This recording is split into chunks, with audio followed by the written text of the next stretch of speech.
Bonjour et bienvenue sur votre chaîne Data Science en entreprise. Parlant d'entreprise justement, aujourd'hui nous allons aller au-delà des notebooks. Alors, lorsqu'on a un modèle machine learning, le but c'est de communiquer, c'est de rendre disponible ce modèle à d'autres personnes. Alors, le but dans cette vidéo et dans d'autres vidéos qui vont suivre sera de faire quoi? À partir d'un modèle machine learning déployé dans notre notebook, mettre en place un endpoint, c'est-à-dire un API via l'utilisation de Fast API pour faciliter ton utilisation.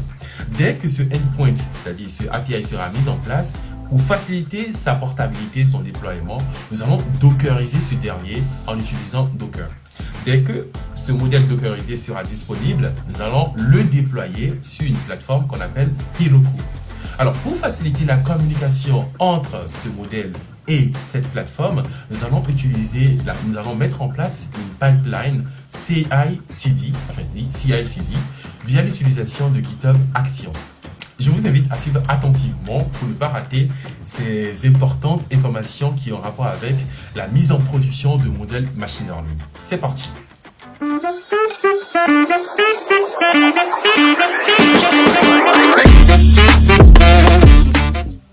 Alors, par rapport à nos expérimentations, nous allons en première position commencer par mettre en place notre modèle via notre notebook. Voilà. Ici, nous allons utiliser un notebook dans VS Code directement pour la mise en place de notre modèle. Alors, je tiens à préciser que cette étape n'est pas forcément très importante pour ceux qui savent mettre en place un modèle déjà dans leur notebook. Alors, je vous conseille quand même de le suivre rapidement parce qu'on va passer là-dessus très rapidement pour essayer de récupérer les informations les plus importantes pour nous pour la suite de notre travail, tout simplement. Donc, pour ce faire rapidement, je vais utiliser un dataset qui émane de chez Scikit-learn, voilà, un dataset qui veut qu'on essaye de prédire la progression de diabète, voilà, à partir de certaines informations. Donc, tout simplement, je charge la donnée. Et lorsque je charge la donnée, regardons un petit peu à quoi cela ressemble. Donc, avec un print sur diète. Parfait. Parfait. Donc, alors là, on remarque le dataset, une description par rapport à ce dataset-là, où nous avons 442 éléments, 10 attributs numériques.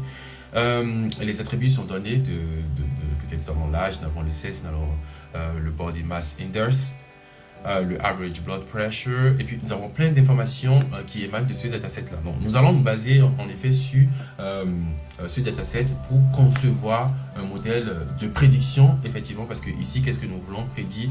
Nous voulons prédire la progression de du diabète à partir de ces caractérisations, ces attributs. Et donc, nous allons utiliser un modèle de régression rapidement pour faire ce travail.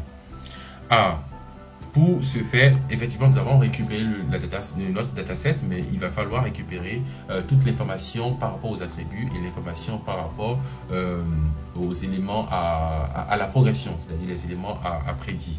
Et pour ce faire rapidement, on récupère en X toutes les informations qui ont rapport avec les attributs. Alors, faisons mieux, récupérons aussi les informations qui ont rapport avec, alors ici je le mets X majuscule, alors ici je fais la même chose, sauf que je vais récupérer simplement notre target ici, voilà. Et plus finalement je vais récupérer... Alors là, qu'est-ce que je fais? Je récupère effectivement la donnée, les attributs, la prédiction, les prédictions qui ont rapport avec chaque élément de X déjà que nous avons, et puis le nom de nos colonnes, tout simplement. Oui, donc là, nous sommes en train de concevoir notre data frame. Parfait. Donc, regardons un petit peu à quoi cela ressemble. Alors, parfaitement, nous avons notre data frame qui est prêt. Maintenant que nous avons tout ça qui est très bien élaboré, nous allons diviser notre base, enfin notre data frame en train et puis en test pour la modélisation. Alors, nous allons utiliser la fonction train test split pour essayer de diviser notre dataset tout simplement. Alors, nous allons de ce fait ici essayer de standardiser un peu l'information que nous avons. Et pour faire cette standardisation, je vais utiliser la fonction standard scaler, tout simplement. Donc j'instancie voilà, notre standard scaler et maintenant je l'utilise. Alors, sauf que ici, qu'est-ce que nous allons faire? Par rapport au isStream, nous avons utilisé notre scaler, c'est-à-dire notre ce que nous aurons instancié en haut ici, les caractérisations de ce dernier, nous allons utiliser ça sur la donnée xStream. En utilisant quoi? Fit transform. Donc ici, on utilise fit transform sur le isStream encore, tout simplement. Mais qu'est-ce que nous allons faire par rapport au isTest?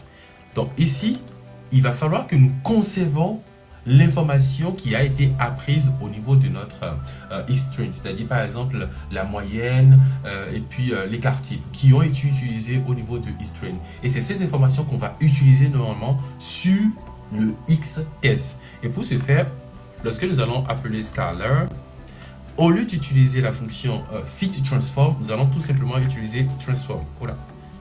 Nous allons utiliser transform sur isTest. Parfait. Maintenant que cela est bon, et puis nous avons nos informations qui sont très bien établies, nous allons passer à l'entraînement de notre modèle. Alors, maintenant que tout cela est fait, nous allons essayer d'instancier notre modèle. Le modèle, nous allons utiliser tout simplement ici Linear Regression pour essayer de faire notre travail. Et dès que cela est fait, voilà. Parfait. Maintenant que cela est bon, qu'est-ce que nous allons faire à la suite? On peut essayer de penser à faire une prédiction déjà avec ce que nous avons. Donc, je fais pred égale regression.predict et puis j'applique ça normalement à isTest, tout simplement. Alors, on a notre prédiction qui est là.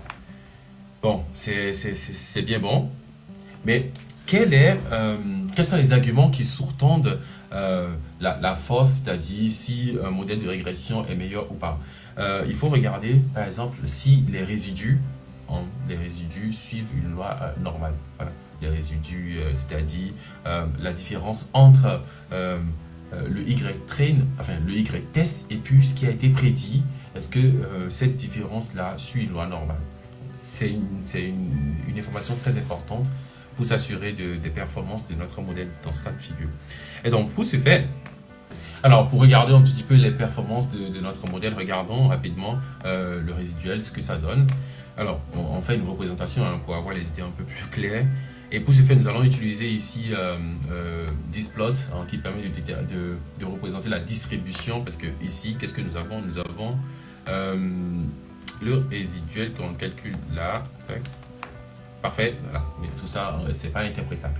On va représenter celui-ci sous forme de densité. On va représenter la distribution de ce résiduel-là en utilisant displot qui émane de Seaborn. Alors, faisons cette représentation. Alors, on peut remarquer que nous avons une distribution de densité qui épouse un petit peu la réalité d'une distribution gaussienne. C'est assez intéressant du coup.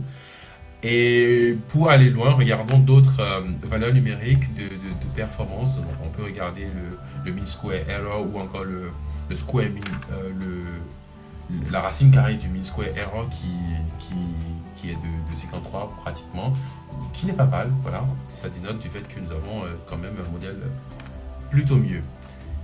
Alors, on peut utiliser le RO carré ou encore le RO carré ajusté pour essayer de regarder les performances de notre modèle. Ce n'est pas le but de cette vidéo. Ce qui va nous intéresser beaucoup plus ici, c'est comment on fait une prédiction sur de nouvelles informations, sur de nouvelles données. Alors, une première chose, nous allons essayer de récupérer simplement la première ligne d'information par rapport à notre dataset, tout simplement. Et lorsque je récupère cette première ligne-là, diabète.data 0, enfin, c'est-à-dire la première ligne simplement, qu'est-ce que je vais faire? On a pu remarquer qu'avant de concevoir notre modèle, on a fait un pré-traitement sur le contenu des informations avant de les utiliser pour la conception de notre modèle. Et donc, qu'est-ce qu'on a fait? Autrefois, on a fait une standardisation. avec l'instanciation de Scalar. Donc, nous allons faire exactement la même chose ici. Donc, avant de donner nos données à notre modèle, nous allons appliquer cette même transformation d'abord. Donc, je prends par exemple scaled, je l'appelle scaled, et puis je prends le scalar et je transforme simplement. Alors, je transforme simplement, tout comme je l'ai fait précédemment sur les informations qui ont rapport avec le X-test. Donc, je ne vais pas faire le fit transform ici, je fais juste le transform. Donc, à l'issue de ça, alors, il me met une erreur. Alors, oui, voilà. Donc, expert to the array, et puis voilà. Donc, je comprends. Donc, là, qu'est-ce que nous allons faire? Nous allons juste reshape. Alors, il veut quelque chose de 2 dimensions, et puis nous, on l'a donné quelque chose d'une seule dimension. Donc, c'est normal qu'il râle. Donc, on prend une dimension, et puis le reste, on le fournit sur le reste des dimensions. Enfin, donc, je le donne en moins 1, tout simplement. Alors, donc si je le fais comme ça, parfait, c'est nickel. On a notre information qui a été très bien retranscrite. Alors, qui a été très bien transformée. Alors, maintenant que cette information est transformée, on peut faire la prédiction. Donc, et donc pour ce faire, j'utilise simplement la fonction predict. Et puis, hop, nous avons notre prédiction qui est bon. À la suite, maintenant que nous avons toutes ces petites informations très bien claires, nous allons pouvoir utiliser notre modèle pour créer notre endpoint. Et pour ce faire, déjà, on a besoin de 2 choses très importantes. On a besoin du modèle que nous venons d'établir et du scalar. Donc, je vais utiliser tout simplement Pickle pour essayer d'enregistrer mon modèle. Et donc, qu'est-ce que je fais? J'enregistre mon modèle sous reg modèle, tout simplement. Et je fais pareil aussi pour les transformations que j'ai opérées en amont, c'est-à-dire le scalar. Et j'enregistre tout cela dans scaling. Alors, maintenant, on a tout le paquet dont on a besoin pour essayer de commencer par concevoir notre API. Alors, dans cette vidéo, on a essayé de mettre en place rapidement un modèle de régression que nous allons utiliser plus tard. Et plus précisément, on a regardé quelques informations importantes dont on aura besoin. Par exemple, le modèle proprement dit, et aussi des informations, des transformations en amont qui ont été opérées sur la donnée avant la mise en place du modèle. Alors, dans la vidéo qui va suivre, nous allons essayer de mettre en place l'environnement adéquat pour faire le développement de notre API correctement. Bonjour et bienvenue sur votre chaîne Data Science en entreprise. Dans cette nouvelle vidéo, nous allons créer un repo GitHub pour notre projet. De ce repo, nous allons essayer de mettre en place un environnement virtuel via VS Code où nous allons implémenter notre application qui se fera par le truchement de Fast API. C'est parti.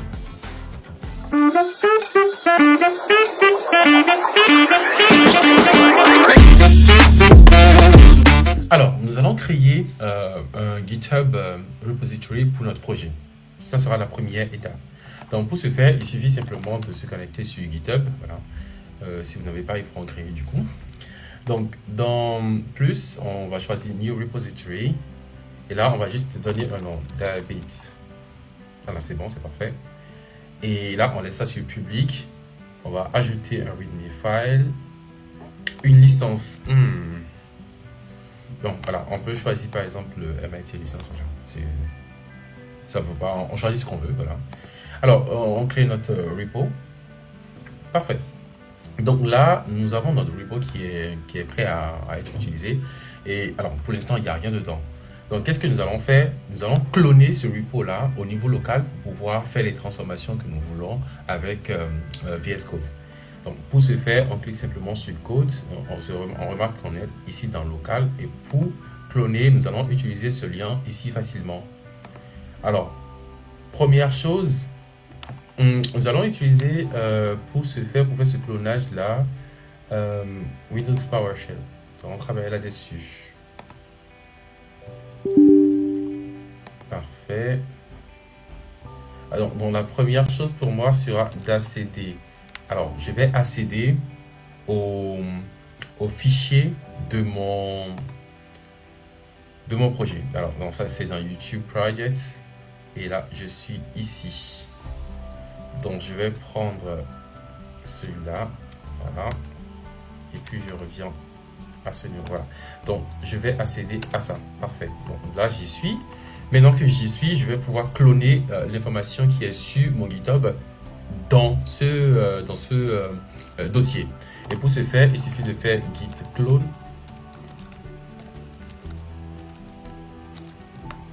Et c'est parti. Oh, oh, là, je me suis trompé complètement là. C'est fatal ce que j'ai fait.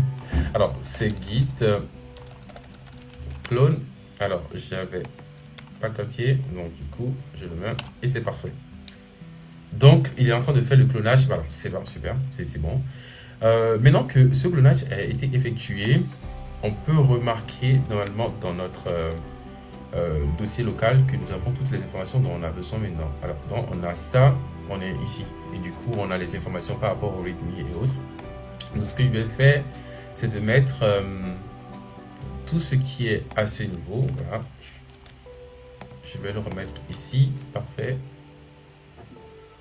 Parfait. Et là, celui-là, je vais le jeter à l'eau. Parfait. Et donc, dans ce fichier que nous avons, enfin, dans ce dossier, nous avons toutes les informations qui ont précédé par rapport à notre modèle, le modèle, et puis les transformations qui ont été opérées en amont sur les données. Nous avons la licence et puis nous avons aussi le README file. Maintenant, ce que nous allons faire, c'est de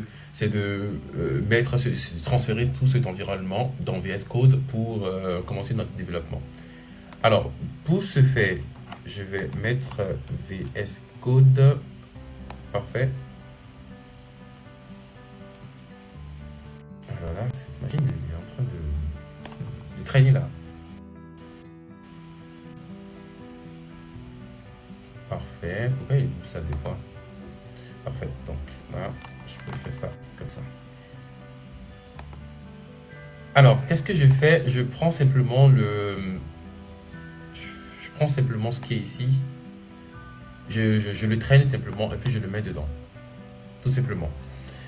Donc, parfait. J'ai toutes les informations que je recherche dans mon VS Code. Donc là, j'ai mon notebook, celui que j'ai utilisé tout à l'heure pour mettre en place mon modèle. Ici où j'ai eu toutes les informations. J'ai enregistré ces informations-là déjà. Elles sont là.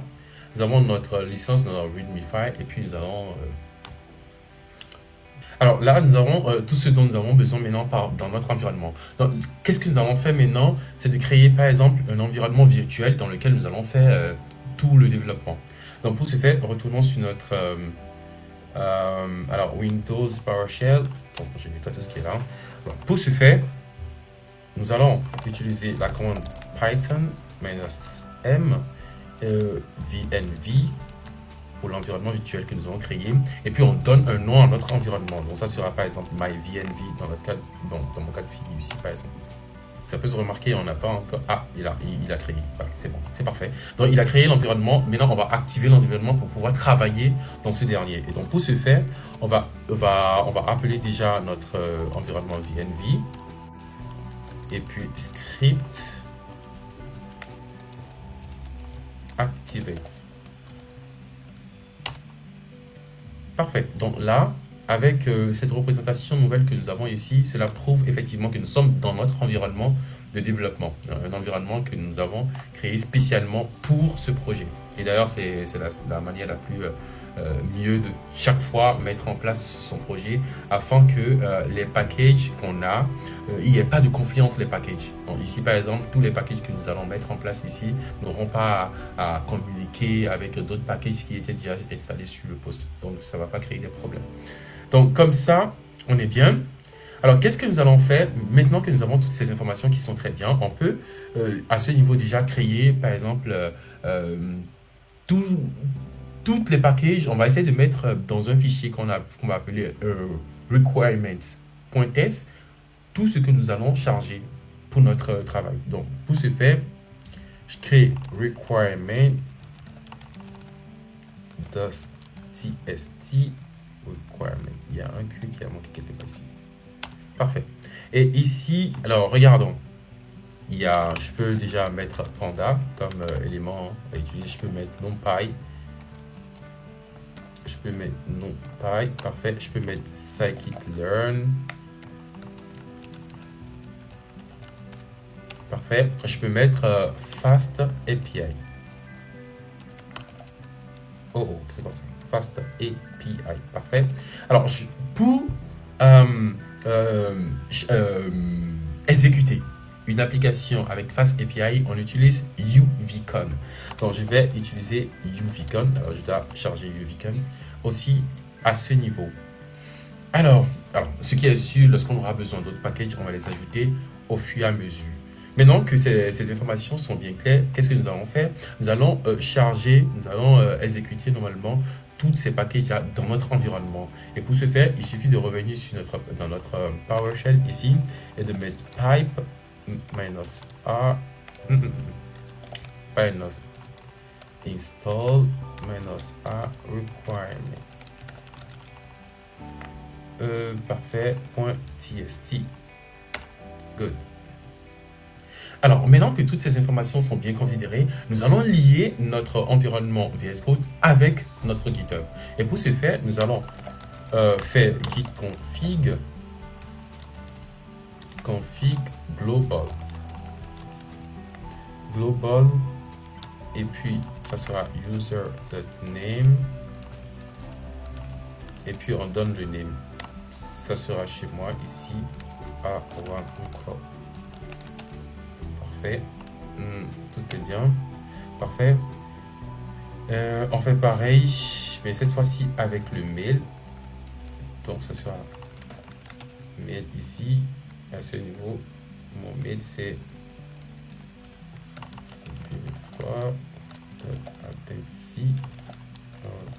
gmail.com.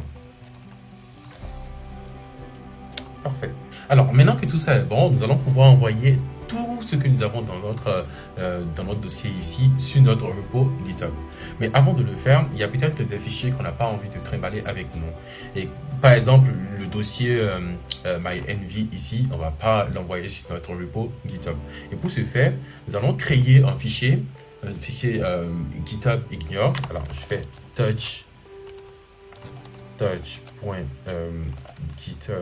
git ignore tout simplement pour créer ce fichier là. Parfait. Alors là, je viens de créer ce fichier. Et dans ce fichier, qu'est-ce que je vais faire? Je vais mettre le dossier que je n'ai pas envie de trimballer avec moi, le dossier MyEnvy. Donc pour ce faire, je vais juste mettre MyEnvy. Alors MyEnvy / tout simplement. J'enregistre et puis je reviens normalement sur mon PowerShell. Maintenant que tout ça est bon, je vais envoyer tout ce que j'ai maintenant sur mon GitHub. Et pour ce faire, je fais git add pour dire tout ce qu'il y a dedans. Et maintenant que je l'ai ajouté comme ça, je vais essayer de voir les changements qui ont été opérés. Et pour ce faire, je fais git status. Parfait. Donc, c'est les éléments nouvelles qui sont ici que je vais joyeusement envoyer sur mon repo. Et avant même de faire cet envoi, je vais faire maintenant ce qu'on appelle un git commit. Et avant de terminer, je vais ajouter un commentaire par rapport à ce commit là. Donc avec -m, je fais un commentaire comme quoi je peux dire envoie first standing. Je peux mettre quelque chose comme quoi first sending of files. C'est bon. Donc je fais ça. Parfait. Tout a été très bien pris en considération. Maintenant, pour que ça apparaisse sur notre repo, effectivement, il y a une dernière étape qu'il faut faire, c'est de faire un git push, tout simplement. Et là, on va faire le push de notre du niveau local maintenant vers notre GitHub. Donc, allons-y.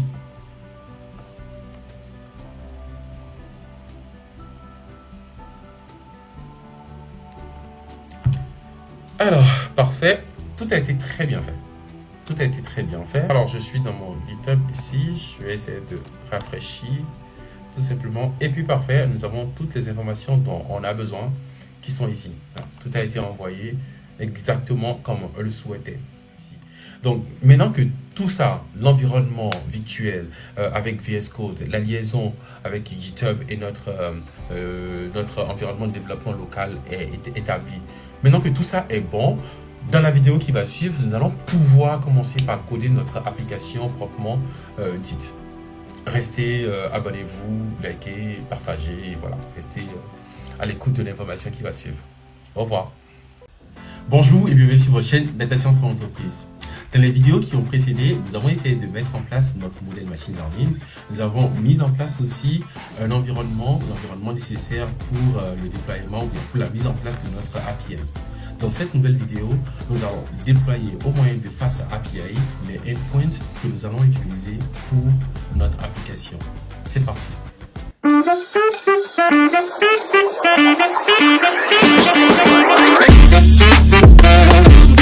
Alors, nous revoici dans notre environnement VS Code pour mettre en place notre API. Et pour ce faire, nous allons en première position créer un fichier que nous allons nommer ici app.py dans lequel nous allons écrire tout. Donc, app.py sera en Python parce que nous voulons écrire en Python effectivement. Alors, vu que nous voulons travailler avec Fast API, nous allons importer les informations qui ont rapport avec ce dernier. Donc, Fast API, import Fast API. Pour exécuter une application Fast API ou bien l'API Fast API, nous aurons besoin de UVCon. Donc, importons ce dernier. So, import UVCon. Parfait. Importons aussi Panda. Alors, NumPy. Et puis, importons Panda. Alors, pour charger notre modèle et puis le scaling, nous aurons besoin de Pickle. Donc, c'est parfait. Maintenant que tout ça est bon, nous allons pouvoir instancier notre application. Donc, je fais app égale, j'instancie avec API comme ça. Parfait. Maintenant que cela est bon, nous allons charger les modèles, c'est-à-dire le modèle et puis ce qui va avec. Et pour ce faire, je charge avec Pickle effectivement le modèle qui est dans règle modèle et puis je charge aussi voilà, les transformations dans ce cas-là. Commençons par aller regarder, on va mettre en place le chargement de notre API. Donc pour ce faire, je passe dans if name égale à main, puisque je vais charger ce fichier-là de point. Je vais utiliser UVCon et je run mon application. Alors, je vais laisser tout ça à son soin. Parfait. Donc, avec ça, déjà, nous pouvons voir si cela marche correctement. Mais pour ce faire, commençons par créer un premier endpoint. Et ça sera par exemple notre home pour nous. Donc, avec app.get, nous allons créer ce endpoint là au chemin slash. Donc, qu'est-ce que nous allons définir? Une définition d'une fonction index qui va retourner un petit message, donc hello par exemple. Donc, je prends ça. Alors, retournons dans notre terminal pour essayer de charger cette application. Donc, nous allons faire simplement Python app.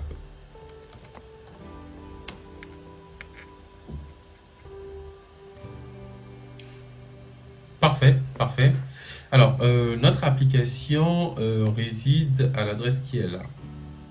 Donc, je copie simplement l'adresse et puis je vais aller, je suis là, puis je mets et c'est parti.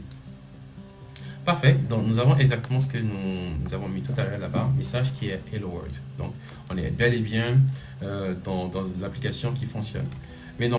Alors, nous allons écrire un deuxième endpoint qui récupère l'information entrée par l'utilisateur afin de faire des prédictions en utilisant le modèle. Alors, pour ce faire, partons sur du... Alors, qu'est-ce que nous faisons ici? Tout à l'heure, avec get, qu'est-ce que nous avons fait? C'est juste laisser entrevoir une information, voilà, tout facilement.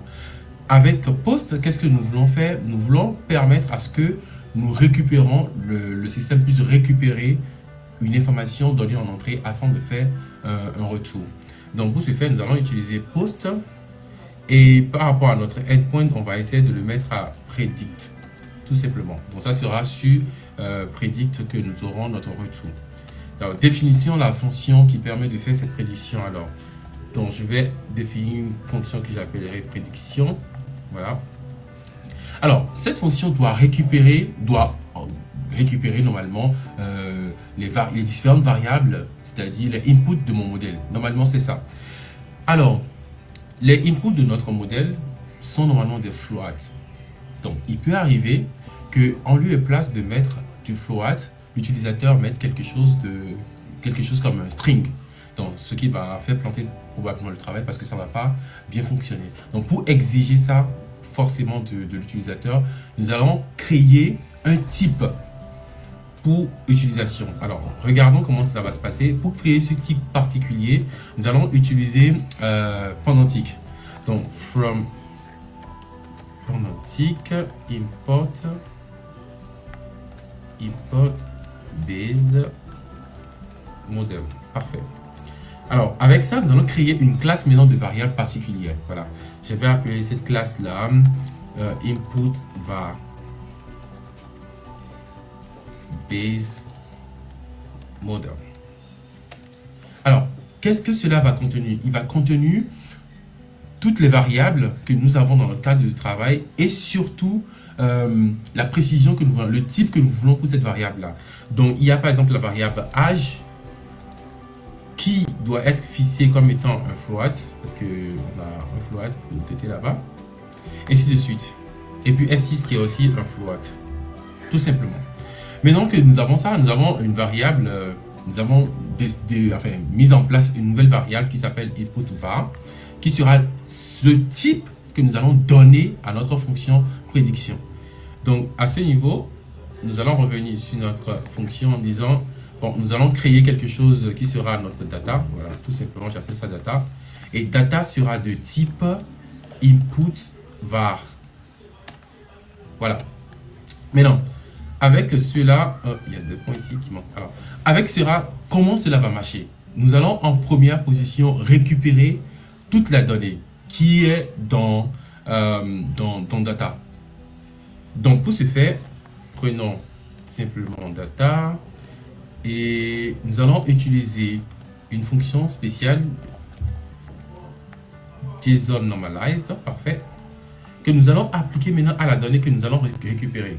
Je vais appeler ça data. Voilà. Et cette donnée-là, vu que c'est une information qui est sous forme de JSON, nous allons le transformer en dictionnaire. Alors, on a récupéré cette information, c'est bon, c'est bien pour nous. La deuxième chose sera de transformer cette information. Il ne faut pas oublier que l'information qui est récupérée est transformée en première position avant d'être envoyée à notre modèle. Donc là, je prends juste la donnée et puis je transforme avec Scala que j'ai défini tout à l'heure en haut ici. Donc avec cette information qui est transformée, on peut maintenant faire quoi?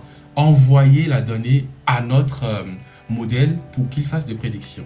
Donc je vais récupérer prédiction ou bien predict, j'appelle ça predict, qui sera en effet égal à reg model et j'appelle la fonction predict sur data, tout simplement. Et je retourne quoi comme information? Je retourne the progression is. Alors là, je vais juste mettre predict.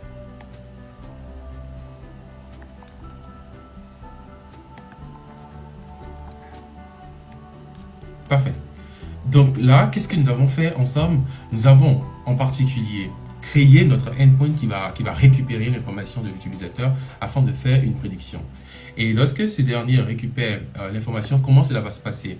Il va en première position le remettre sous le format adéquat, c'est-à-dire à la base, nous récupérons un fichier JSON. Donc on traduit ce fichier, on transforme ce fichier JSON en dictionnaire. Et ce dictionnaire, en utilisant la fonction JSON normalized, on transforme tout cela en un data frame. Dès qu'on a ce data frame, qu'est-ce qu'on fait? On transforme la donnée en utilisant les transformations qu'on a fait précédemment dans la modélisation de notre modèle. Dès que nous avons cette information qui est transformée, on peut faire maintenant la prédiction que nous faisons joyeusement avec Rewrite Model, tout simplement. Et on renvoie le résultat de notre prédiction. Maintenant, nous allons regarder comment cela va se passer maintenant. On va voir si cela a bien fonctionné. Donc, je retourne dans OO. Alors, je suis là. Et puis, je fais Python A.py. Parfait. Alors là, c'est bon. Maintenant, nous allons repartir sur Postman pour aller tester. Nous allons pouvoir envoyer des données à notre URL pour voir son fonctionnement. Donc, revenons sur Postman. Alors, on va essayer de vérifier si tout s'est bien passé déjà, donc, avec le Chrome. Donc, avec cela, qu'est-ce que nous avons? Parfait, nous avons le message Hello qui vient très bien, donc tout s'est bien passé normalement. Bien, ce que nous avons fait, c'est d'accéder au endpoint avec Predict. Voilà. Et c'est sur lui que nous allons pouvoir faire notre prédiction. Donc, donnons des valeurs. Parfait. Alors, on peut s'assurer, on peut déjà checker si les valeurs que nous avons, si ce que nous avons mis ici est effectivement un fichier JSON, parce qu'il peut y avoir d'erreurs dans l'écriture de notre fichier facilement. Donc, pour ce faire, nous allons utiliser JSON Validator. Parfait. JSON Validator, voilà, JSON Line. Parfait. Donc, on met simplement notre information dedans. Puis on cherche à valider. Ok, parfait. Donc, on a tout qui est bien, qui est valide. Et donc, vu que ce dernier est valide, je peux retourner sur mon Postman et l'utiliser sans problème. Donc, je l'envoie maintenant à mon URL. Et parfait. Alors là, nous avons notre sortie de Diabit Progression Prediction Ease et il le donne, tout simplement. Donc, ce que nous recherchons, on l'a. Donc, le travail est très bien opéré.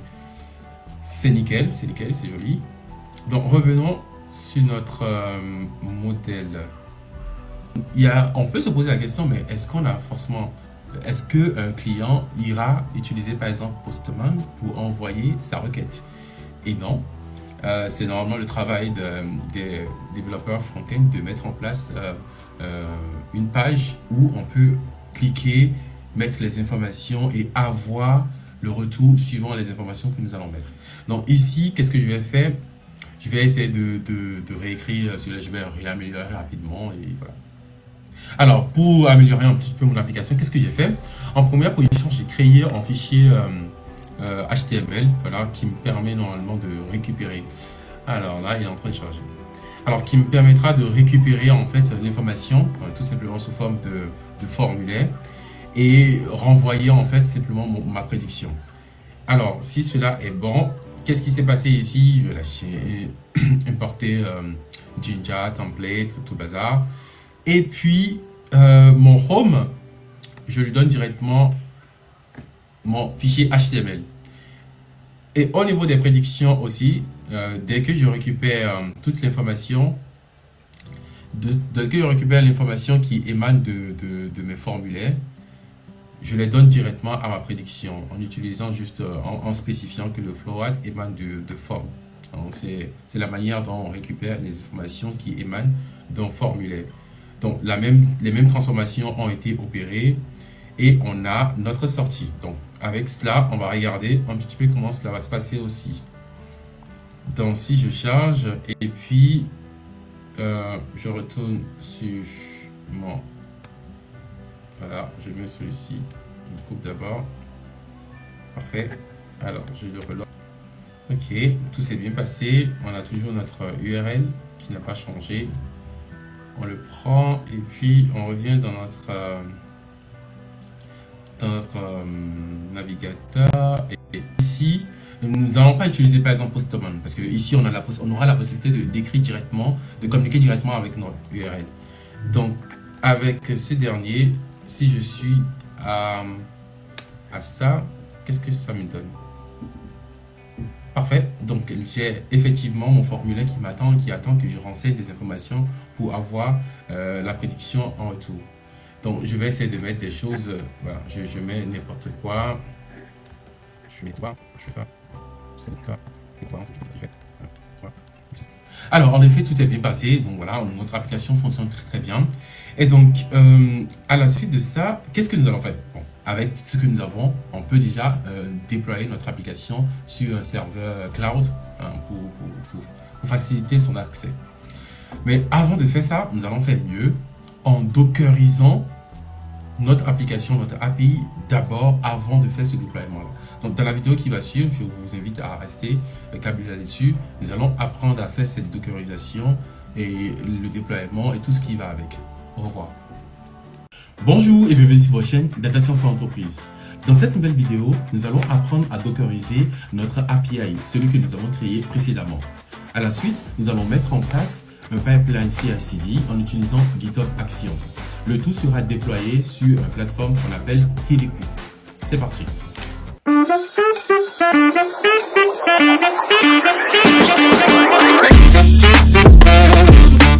Alors, avec tout ce que nous avons maintenant, nous allons pouvoir faire la containerisation de notre API. Cela veut dire quoi? Nous allons juste créer un packaging pour notre API en utilisant Docker, ce qui donne la dockerisation. En effet, c'est quoi déjà la dockerisation? Si je fais un parallélisme avec les conteneurs maritimes, bien sûr, lorsqu'on prend un conteneur, comment cela s'utilise? On met simplement les marchandises dans ce conteneur-là et dès que ce conteneur est fermé, on peut le déployer partout. On peut l'utiliser sur n'importe quel navire peut le transporter, tout ça. Donc, c'est la même logique derrière la dockerisation. Donc, lorsque nous allons prendre notre application, c'est-à-dire notre API avec toutes les informations qui y vont avec, nous allons pouvoir le mettre dans une boîte qu'on appelle le conteneur.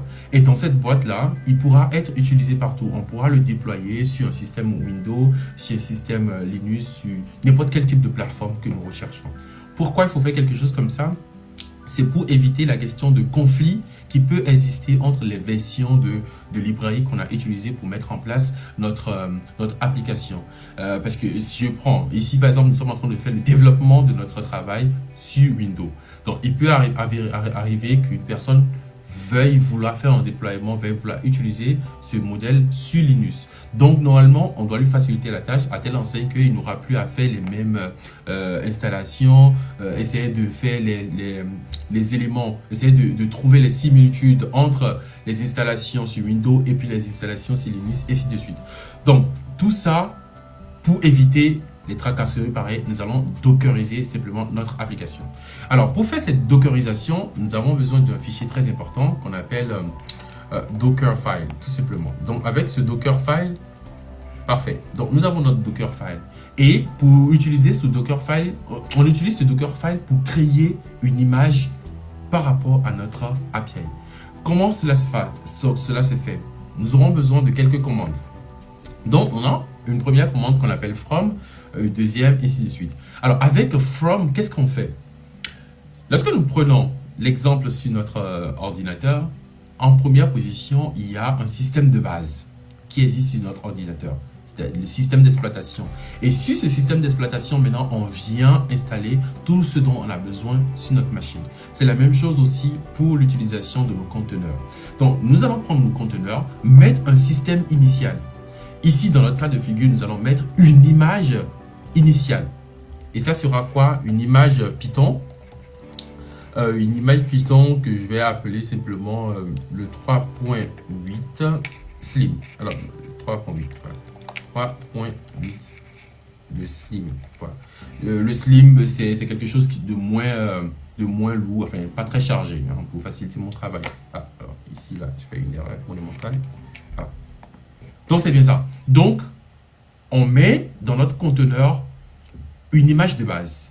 Et sur cette image de base, nous allons formaliser, nous allons créer notre image maintenant. Alors, avant toute chose, pour créer notre image, il va falloir que nous mettions, on crée un dossier dans lequel nous allons aller mettre tout ce que nous avons dans notre application là-dedans. Donc, nous allons appeler par exemple ce dossier-là app, tout simplement. Et qu'est-ce que nous allons faire avec la commande copy? Nous allons copier tout ce que nous avons dans notre dossier local ici, dans le dossier app que nous avons créé dans notre conteneur. Donc, cela sera point pour dire, on prend tout ce qui est dedans, et puis on envoie maintenant à app. On copie dans app. Maintenant, quelles sont les premières installations qui ont été nécessaires pour mettre en place notre application? Toutes ces installations résident dans Requirements. Donc, ce que nous allons faire, nous allons juste spécifier cela en round. Donc, ça fait pipe install -r requirement.txt. Parfait. Donc, on a ça. Alors, lorsqu'on met en place notre conteneur, il est bien évidemment fermé. Donc, il faut avoir une porte d'accès à ce conteneur-là. Et notre porte d'accès sera fichier A80, tout simplement. Alors, pour exécuter notre application, on a eu besoin, en général, d'utiliser UVCon, tout simplement. Donc, c'est ce que nous allons notifier très clairement dans notre Dockerfile ici. Pour la commande d'exécution de notre application, on va juste utiliser UVCon. Alors, on utilise UVCon sur app qui est le fichier, le nom de notre fichier, app.py, tout simplement. Et puis le second app qui est en effet le nom qu'on a donné à notre instantiation d'application dans notre fichier app. Donc, il s'appelle ici Fast API app. Si on avait mis Fast par exemple, on aurait à ce niveau tout simplement Fast. Et à la suite, on spécifie l'adresse sur laquelle le tout se fera et c'est tout.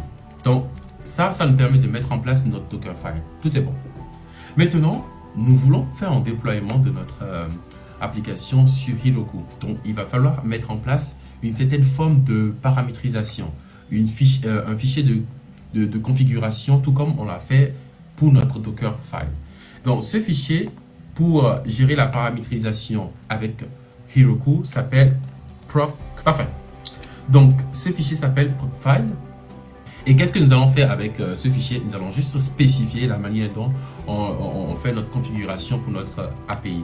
Tout simplement, ça sera toujours avec la commande web. Ça sera avec UVCon, app. Alors, ce qui a été fait précédemment, c'est ça qui se répète simplement ici. Donc, comme ça, on a mis en place notre fichier Procfile. Maintenant que cela est bon, on a notifié au début qu'on voulait utiliser GitHub Action pour créer le lien entre notre plateforme et puis notre repo GitHub. Alors, pour ce faire, nous allons créer un dossier qui va s'appeler tout simplement .github. Et dans ce dossier, qu'est-ce que nous allons faire? Nous allons créer un autre dossier qu'on va appeler Workflows. Parfait. Et dans ce Workflows, nous allons créer un fichier maintenant, le fichier de configuration qui va s'appeler main.yaml. Parfait. Donc, on a tout ça qui est bon. Alors, qu'est-ce qui va rester dans notre fichier main.yaml? On va pas se tordre le cou à réécrire en fait tout le contenu de ce fichier-là. On va juste prendre quelque chose qui a été déjà écrit par d'autres personnes et qui fonctionne très très bien. Alors, dans ce fichier, il y a une première information de déploiement deploy to Heroku, main branch. Alors, le main ici revient simplement à indexer notre... alors, c'est pas celui-là. Alors, revient simplement à indexer notre branche principale de travail, le main qui est ici, tout simplement. Et donc, si cela est bon, il y a quelques informations qui sont très importantes. Voilà, c'est la partie très importante. Et cette partie, voilà, name, on build, on va pusher, on va release notre Docker container sur Heroku. On va pouvoir remarquer que quand on a spécifié notre fichier de configuration de notre image Docker, on n'a pas encore créé l'image Docker. Mais tout ça se fera automatiquement via cette configuration. Donc, on a besoin de quoi pour faire ce travail? On a besoin de Heroku email, secret Heroku email. On a besoin de secret Heroku API key et puis de secret Heroku name. Donc, comment on va trouver toutes ces informations? On fait maintenant un tour sur Heroku pour aller créer l'emplacement qui va accueillir notre API, notre projet. Donc, sur Heroku, voilà, j'y suis, parfait. Donc, je crée new app. Je mets un nom, tout simplement. Je peux appeler ça Deabit Proj. Proj, yes. Je vais prendre ça comme ça. Progression. Ok, progression. Alors, je suis en Europe. Donc, je prends Europe. Et puis, je crée. J'ai créé simplement mon application. Simplement. Ok, ça c'est bon, c'est nickel. Donc, on revient maintenant sur notre GitHub. Et qu'est-ce qu'on va faire? On va aller dans Settings. Dans Settings, on ira dans Secrets and Variables. On va dans Actions. Et à ce niveau, on aura la possibilité de créer nos clés secrets. Alors, ici, je fais New Repository Secrets. Donc, le premier élément, il est où? Alors, le premier élément, par exemple, ici, c'est, je prends Heroku Mail. Donc, lorsque je prends cela, je reviens à quel niveau? Oui, on y est. Parfait. Donc, je le mets, le nom, tout simplement. Et puis, je mets le mail que j'ai utilisé pour créer mon compte Heroku. Ici, c'est... Parfait. Donc, c'est bon.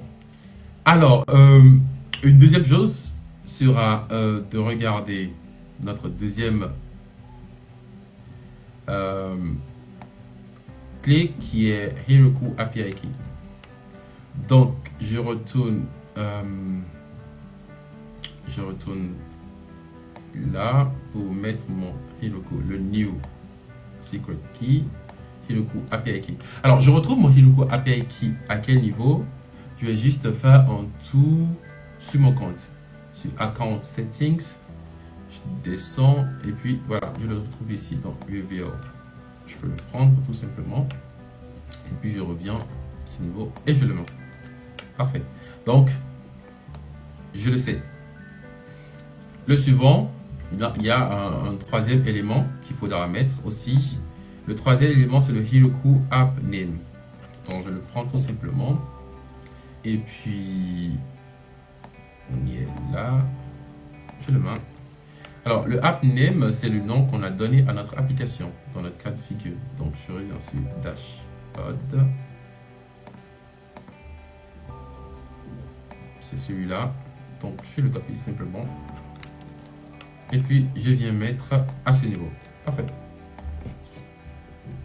Donc, on a créé nos trois clés. Donc, tout est bon pour nous maintenant. Maintenant que tout est bon, retournons sur sur nos codes à ce niveau dans notre GitHub. On a toute l'information qui est là. Tout est bon. Tout est bon. Sauf qu'il n'y a pas encore notre fichier proxy, Dockerfile. Il n'y a pas encore le workflow de GitHub Action qui est arrivé à ce niveau. Donc, ce que nous allons faire, nous allons juste envoyer, nous allons faire juste un commit, un push sur notre GitHub repository. Donc, je reviens sur mon code. Voilà, on y est. Et cette fois-ci, je serai dans mon terminal. Donc, je vais regarder. Je add toutes ces informations. Alors, on va regarder ce qui a été modifié. Status. Parfait. Parfait. Donc, c'est les informations qui ont été modifiées récemment. Et donc, on va faire quoi? On va commit toutes ces informations-là. Voilà. Commit. Oh! Voilà. Commit. Puis, je donne un nom à ce commit-là. Donc, je vais dire, par exemple, Docker file proc file GitHub action settings. Parfait. Parfait. Et maintenant je pousse. Donc ça fait git push. Nickel. Nickel. Donc on retourne maintenant sur notre GitHub et puis on va voir ce qui va se passer. Donc là, on essaie de rafraîchir simplement notre page parce que le commit a été fait, le push a été fait. Donc je rafraîchis ma page. Et puis paf, j'ai quelque chose qui se passe. J'ai pending ici. Pending pour dire il y a un process. Donc on va regarder un peu ce qui est dans ce process là. On regarde un peu le détail. Donc parfait. Donc qu'est-ce qu'on peut remarquer? Donc dans l'exécution de chaque job, il y a la partie où avec le Dockerfile, l'image de notre application est créée. l'image dockerisée. Donc, cela se passe ici tout simplement. Build, push, and release a Docker container to Heroku. Et là, on regarde très bien, build in Docker container, tout simplement. Malgré qu'on n'a pas explicitement fabriqué notre image, dès l'instant qu'on a mis en place notre Docker file, tout s'est bien passé. Donc là, on attend que ça termine simplement. Je retourne là. Donc, il est toujours en cours. Parfait. Donc, on a notre signe qui nous dit confirmé, c'est bon, parfait.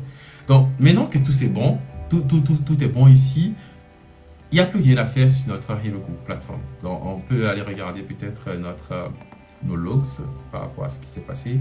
Donc, il nous spécifie l'application complète, tout ça. Tout se passe très bien, voilà, sur Heroku. Malgré qu'on n'a rien fait ici, normalement. Et donc, on peut voir maintenant, on peut... voilà, on peut accéder facilement à notre application. Parfait. Ah non, qu'est-ce qui se passe là? Voilà. Donc, j'accède très facilement à mon application qui se situe à l'adresse qui est là. Tout simplement. Et facilement, je peux mettre tout. Et puis, predict. Parfait. Donc, il fait notre prédiction. Et donc, le déploiement a été effectif. Tout s'est très bien passé. Et voilà. Donc, bon, il y a voilà, quelques logs qu'on peut regarder par rapport à notre travail. Donc, écoutez, ce sera tout pour cette série de vidéos par rapport à la mise en production d'un modèle machine learning. Donc, dans cette vidéo, qu'est-ce que nous avons fait substantiellement? On a créé notre modèle, et ce modèle a été à la suite dockerisé. Alors, on a créé d'abord le API pour pouvoir avoir accès à notre modèle. Et donc, ce modèle a été dockerisé pour faciliter son employabilité, sa portabilité, son déploiement sur d'autres plateformes.